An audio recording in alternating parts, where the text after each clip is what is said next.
Halo Sobat Teknik Industri, selamat datang di Industrial Podcast. Pada hari ini kita bakal ngobrol-ngobrol seru tentang gimana sih cara sebuah ide bisnis kecil bisa tumbuh jadi bisnis yang nyata. Menariknya kita bakal kaitkan juga dari sudut pandang teknik industri, bagaimana manajemen waktu, efisiensi proses, sampai strategi pengelolaan bisa bisnis kecil jadi bisnis yang besar atau berkembang. Em, Bersama saya sudah hadir Kak Akbar Abdul Taufan, alumni Teknik Industri angkatan 2006, yaitu seorang CEO Topan Logistik Internasional yang akan bercerita langsung tentang perjalanannya dalam menjalankan bisnisnya. Mungkin langsung saja, apa kabar Kak Taufan? Alhamdulillah, Eh, baik sehat. Mungkin bisa perkenalan singkat dulu, di apa kesibukan tak sekarang, terus bagaimana bisnis yang kita geluti saat ini? Oke, kalau kesibukan sih saat ini itu kami ada cabang di Jakarta sama di Manado. Tapi kalau kesibukan saya itu cuma bolak-balik Jakarta Makassar untuk kontrol cabang kami yang ada di sana. Jadi saat ini itu kami memiliki 43 armada dan sekitar 80 karyawan. Banyak sekali di Kak. Mungkin kalau banyak begitu, bagaimana awal mulanya itu Kak bisa kepikiran buka bisnis logistik? Jadi ya awalnya pasti mulai dari satu dulu ya, mulai dari satu. Jadi awal mulanya itu karena eh, orang tua saya dulu punya truk, dan pada saat orang tua saya punya truk itu perasaan saya senang sekali kan. Jadi mahasiswa saya sampai tulis saya dulu punya buku harian kan. Saya tulis alhamdulillah orang tua saya punya truk hari ini gitu. Saking senangnya itu, dan itu tertanam di bawah, di alam bawah sadar saya kan. Akhirnya pada saat saya eh, kuliah itu, jadi saya menanamkan salah satu impian saya itu mau punya bisnis logistik yang punya banyak truk. Jadi awal mulanya dari situ. Micunya itu mungkin dari keresahan karena lihat orang tua punya, jadi kayak mungkin punya juga di Kak. Iya benar. Jadi suka lah. Jadi setiap ada truk yang saya lihat di jalan saya perhatikan. Oh bagus juga ya. Harusnya bapak saya punya truk yang sebesar ini. Harusnya punya yang sebesar ini. Kenapa truknya cuma yang seperti ini begitu? Ya kan udah mungkin pemicunya tuh Kak, bagaimana itu perjalanan tak bisa dari mau beli ada impian beli truk, terus bagaimana bisa ke situnya itu Kak. Oke. Jadi pada saat saya bekerja itu kan ada sedikit uang simpanan ya. Jadi pada saat itu ada mobil truk yang murah lah. Jadi punya teman bapak saya. Jadi dia bilang ini nah ada teman saya mau jual truknya murah. Akhirnya saya beranikan diri untuk beli mobil itu. Saya beli mobil itu dengan cara cicil, cicil langsung ke yang punya. Iya. Nah setelah itu kami carilah pasarnya. Kita hubungi semua jaringan. Saya hubungi teman-teman saya yang ada di pabrik di Makassar. Bisa tidak saya kasih masuk mobil saya satu ini ke kantor tak gitu kan. Alhamdulillah ada yang terima dan kita mulai dari situ. Itu di tahun 2018 akhir. Kalau aku dengar-dengar ini keputusan tak menurutku sangat berani Kak.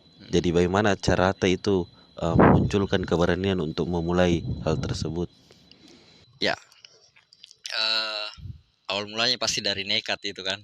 Iya, Nekat. Karena jiwa entrepreneur yang begitu besar sehingga saya putuskan untuk berhenti bekerja pada saat itu. Jadi saya berhenti bekerja 2018 eh, dan di 2018 akhir itu kita sudah punya satu truk. Tapi truk itu akhirnya dijual juga karena saya tidak mampu untuk bayar angsurannya. Oh, Jadi itu truk yang pertama itu juga ditarik. Setelah itu kita mulai lagi cari modal untuk beli truk berikutnya. Dan alhamdulillah bertahan sampai sekarang. jadi itu ada tadi tantangan yang kita sebutkan tadi itu soal angsuran Kak. Iya. Selain itu dari nol Kak, apa tantangan-tantangan lainnya selain bayar angsuran tadi Kak? Mungkin bisa waktu tak jatuh diceritakan Kak bagaimana? Ya, Eh, tantangan yang paling berat itu karena kita mau berusaha tapi modal tidak ada kan. Jadi mau ke perbankan juga belum bisa dipercaya karena tidak ada success story sebelumnya kan. Jadi kita mulai dari koperasi, kita ambil modal di koperasi, lalu beli truk. Setelah itu cari teman yang punya dana, kita ajak join begitu kan. Jadi itu agak berlangsung selama 3 tahun lah. 3 tahun kita punya truk 4 dan itu mobil tua semua. Dan pada akhirnya keempat mobil itu kita jual semua juga karena lebih banyak maintenance-nya daripada hasilnya. Jadi boleh dikatakan rugi lah memiliki eh, dari sisi bisnis rugi, tapi kita dapat pengalaman yang luar biasa dari situ. Karena dengan banyaknya mobil yang rusak waktu itu, kita jadi tahu maintenance, kita tahu spare part apa yang dibutuhkan, consumable apa yang paling sering rusak. Jadi barulah di tahun 2022 itu kami beli mobil satu. Kita perbaharui lagi, kita grand design lagi, mengubah grand design kita punya bisnis, baru kita mulai lagi dengan yang lebih baik. Dan kita eh, bikin satu perusahaan. Nah inilah perusahaannya PT Topan Logistik Internasional. Jadi target kita besar. Setiap bulan kita harus punya tambahan 1 unit mobil. Jadi targetnya pada saat itu saya ingat betul kita mau punya 100 unit truk di Makassar ini. Pada saat kita menetapkan target itu kan. Alhamdulillah sekarang udah 43 armada. Selain itu Kak, mungkin karena waktu tak merintis ini pasti ada pekerjaan lain selain bisnis yang dikerja atau tidak ada Kak? Pada saat 3 tahun pertama itu saya masih kerja di konsultan Pertamina. Tapi karena melihat adanya potensi besar, kalau saya kerja terus di sini mungkin beberapa tahun kemudian ya begini-begini Ji. Sedangkan saya lihat di logistik yang sementara saya rintis juga ada peluang besar di situ. Hanya karena kita tidak full time di situ sehingga mungkin tidak maksimal. Akhirnya saya berhenti dan fokus di logistik ini. Jadi Berat sampai sekarang fokusnya di situ fokus di saja. situ. Berarti tidak ada nih tips and trick untuk bagi-bagi waktu. Harus memang orang fokus ke Iya, bisnis memang. tinggalkan semuanya fokus di satu pekerjaan saja. Nanti mungkin ya kalau misalnya sudah stabil baru kita bisa. Full job begitu Kak. Iya, karena memang ada pepatah yang mengatakan bahwa jangan menyimpan telur di satu keranjang kan. Harus ada beberapa diferensiasi bisnis. Mungkin mau Kak tanya juga Kak terkait kan ini kita alumni 2006. Terus Oke. jangka waktunya itu untuk ke bisnis itu agak lumayan panjang Kak. Apakah adakah ilmu-ilmu teknik industri yang terpakai betul di bisnis kita saat ini Kak? Iya, sebenarnya waktunya itu saya sempat kerja dari 2013 sampai 2018. Jadi ada sekitar 5 tahun lah saya juga bekerja sama orang gitu kan. Tapi itu semua membuat kita jadi jauh lebih kuat karena kita belajar dari bawah kan. Jadi mulai dari karya admin, jadi karyawan menengah sampai kita jadi project manager itu luar biasa pengalaman yang kita dapat di sana. Kalau masalah ilmu di teknik industri jelas di logistik itu industri banget. Industri banget karena dia berbicara mengenai supply chains, tentang psikologi industri, orang-orangnya, semua tim yang kita bangun kan. Jadi sangat berguna banget kalau ilmu dari teknik industri ini. Sangat relevan nih Kak. Ya, relevan. Mungkin buat adakah tips and trick ini untuk memulai dari nol untuk pendengar industrial podcast ini Kak? Bagaimana ada pesan-pesan tak Kak untuk teman-teman pendengar industrial podcast? Iya.